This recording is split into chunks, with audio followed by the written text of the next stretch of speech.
การเสียสติ การเสียสติแม่นการบ่รู้สึกตัว ซึ่งเกิดจากอุบัติเหตุหรือว่าพยาธิบางชนิดที่เฮ็ดให้ระบบทำงานเส้นประสาทบ่ปกติ ซึ่งว่าสาเหตุของการเสียสติแม่นเกิดมาจากการกระทบกระเทือน เช่นว่า 1. เกิดจากอุบัติเหตุ 2. กระทบหัว 3. เลือดไหลในสมอง 4. เนื้องอกในสมอง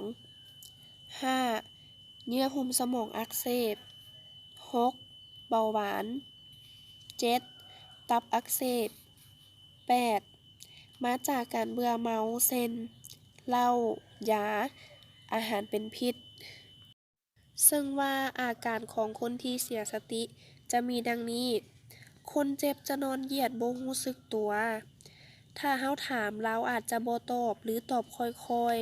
ๆเลาอาจจะรู้สึกน้อยหนึงหรือบ่รู้สึกเลย ถ้าปลุกให้ตื่นเลาก็เสย การปิ้นปัวของคนที่เสียสติมีดังนี้ 1. ถ้าบ่หายใจต้องเฮ็ดการหายใจเทียมให้ 2. ถ้ายังหายใจอยู่ให้เอาคนเจ็บนอนหงายให้หัวเงียงไปทางข้าง